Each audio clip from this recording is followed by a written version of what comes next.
हाँ जी, अस्सलाम वालेकुम। आज का हमारा टॉपिक है न्यूट्रिशन इन इंसेक्टिवोरस प्लांट्स, जो कि बोर्ड में लॉन्ग क्वेश्चन के हवाले से इम्पॉर्टेंट है। और ये जब मैं फर्स्ट ईयर में होता था तो मेरा ये सबसे पसंदीदा टॉपिक होता था। तो इंसेक्टिवोरस प्लांट्स जो होते हैं ये वो होते हैं जो कि इंसेक्ट्स को खाते हैं।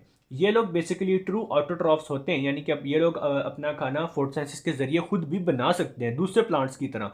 लेकिन अपने नाइट्रोजनस रिक्वायरमेंट्स को पूरा करने के लिए इन्हें इंसेक्ट्स को खाना पड़ता है। अब ये क्या करते हैं कि इंसेक्ट्स को ये लोग डिकम्पोज करते हैं इंजाइम्स के जरिए, और फिर जो प्रोडक्ट्स प्रोड्यूस होती हैं उन्हें ये एब्जॉर्ब कर लेते हैं। एग्जाम्पल में सबसे पहले हमारे पास आता है पिचर प्लांट, जो कि कुछ इस तरह का होता है। इसके जो लीव्स हैं ये बेसिकली एक लीफ है, ठीक है। ये मॉडिफाइड होते हैं सैक की फॉर्म में, जो कि फिल्ड होता है फ्लूइड से, ठीक है। अब जब कोई इंसेक्ट आएगा जो कि इसके अंदर गिर जाएगा, उसकी डिकम्पोजिशन होगी इंजाइम्स और बैक्टीरिया के जरिए, ठीक हो गया।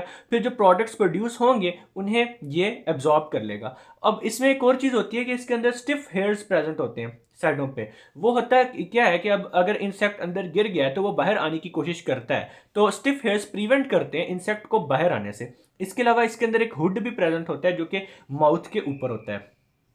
दूसरा हमारे पास आ जाता है वीनस फ्लाई ट्रैप, जिसका जो कुछ इस तरह का होता है। और ये जो हमने टॉम एंड जेरी या दूसरे कार्टून्स में देखे हैं ना, प्लांट्स जो कि आते जाते बंदे को एवं खा लेते हैं, ये बेसिकली इसका स्ट्रक्चर कुछ उस तरह का होता है, लेकिन ये बंदे नहीं खाते, ये इंसेक्ट खाते हैं। ओके।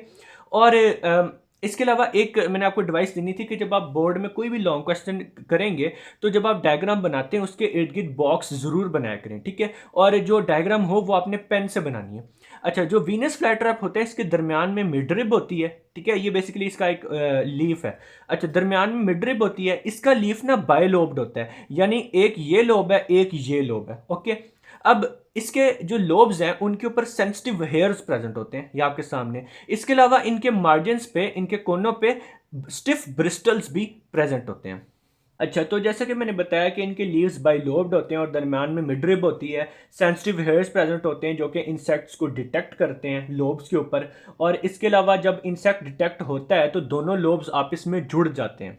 जब वो जुड़ते हैं तो स्टिफ ब्रिस्टल्स जो होते हैं ना, जो कोनों पे प्रेजेंट होते हैं, वो इंटरलॉक यानी कि उन दोनों लोब्स को आपस में लॉक करने के लिए हेल्प करते हैं, क्योंकि दरमियान में इंसेक्ट फंसा होता है, ठीक है। फिर क्या होता है कि इंजाइम्स और जो बैक्टीरिया होते हैं वो मिल के इंसेक्ट्स को डिकम्पोज करते हैं, और फिर प्रोडक्ट्स को, जो वो लीफ है, वो प्लांट है, वो एब्जॉर्ब कर लेते हैं। आखिरी है हमारे पास सन ड्यू, जो कि कुछ इस तरह का होता है। ये इसके लीव्स मॉडिफाई होते हैं टाइनी फॉर्म में। इसके पास न्यूमरस टेंटिकल्स होते हैं, यानी कि ये जैसे ये छोटे छोटे लंबे आपको नजर आ रहे हैं, ये टेंटिकल्स हैं।